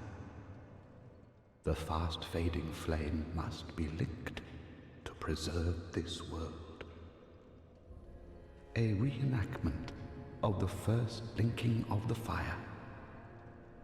So it is, I became a lord of Cinder. I may be but small, but I will die a colossus. Yeah, we've talked to him last time. So here we can create boss weapons.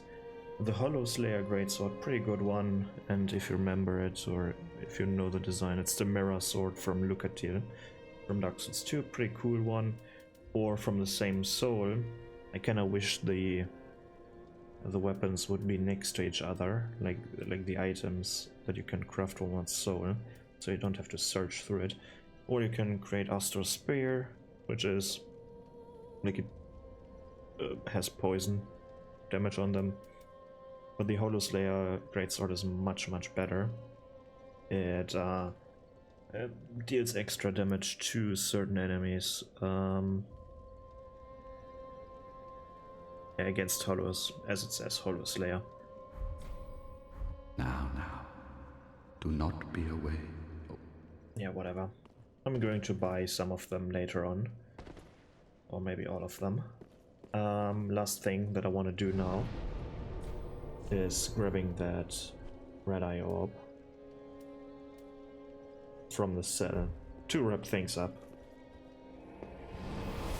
And because it's already 2 hours, like, what is a bit of overtime, really, right? It's now an experiment. I kind of feel like I personally like longer videos, but I think that I know that YouTube prefers shorter videos, but I guess at some point it doesn't make any difference, right? And maybe if you... no, never mind.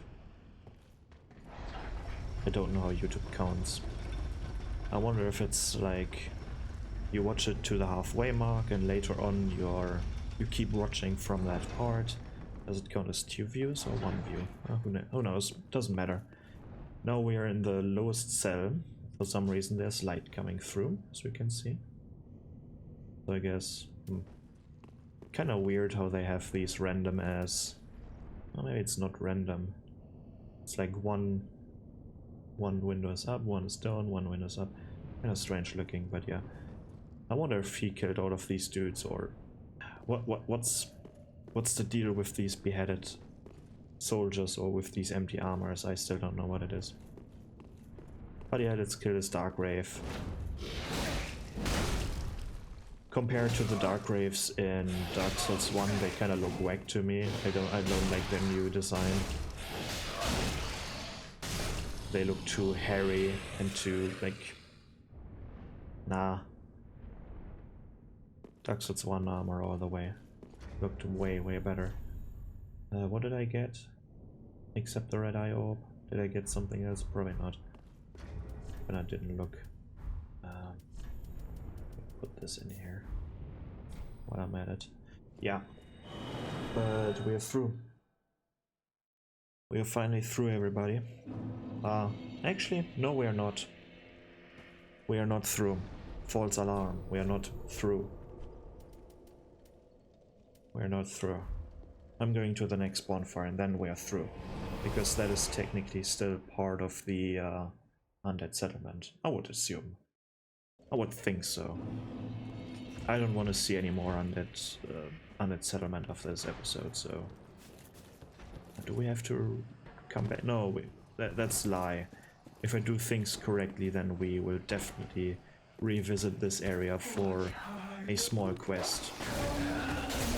Let me pass. Yeah, there's one all here. Let me just pass. Come on, guys. Don't be like that. Just leave me alone, yeah. You too, Mr. Doggy. So is this one going up and or down? Should go down. Yeah. Because I did the mistake, remember? I fell down once. Then I had to take the elevator up. So everything worked out in the end. But yeah, look at this disappointing area. Holy shit. It's so empty. Like, it's just a transition area again, but... at least this time it makes spatial sense, right? But it's still disappointing that this is just so empty and only has like this big ass building for a small ass elevator that leads up and down a tower and 2 stories. But here we have a real Outrider Knight. Remember last episode where we talked about Vought? Where Emma called him, or where the soul even called him an Outrider Knight. The soul did, not Emma. Yeah, this is what a normal looking Outrider Knight looks like. But as you can still see, they still have this feral look to them because they're walking on all 4s for some reason. They're this weird ass mutated version of a humanoid figure. Kind of unpractical, like if they would walk on two legs, like on their legs, not on their arms as well. They could probably fight much better, but it's a fantasy game. So, Road of Sacrifice. Now we are through. Now it's time to end the episode. So, this was an experiment, and I probably, if I still have time to record a longer episode, I will no longer split the episodes into part 1, part 2, part 3, except for maybe the DLCs, because, well, they're much bigger, but I probably can divide them. Well, they still to make sense of it, whatever. I'm definitely not playing the DLCs in one go, through them in one go. But yeah, let me know, please let me know if it's better with my voice now, or if I'm louder again, or should I turn up the game volume a bit, or is it good like this? Are the NPCs too loud now? Please let me know. I'm asking the same thing in the next episode, because I'm probably sure not everyone will watch until the end, but yeah. Was fun. I hope you had fun too, and see you in the next one. Goodbye.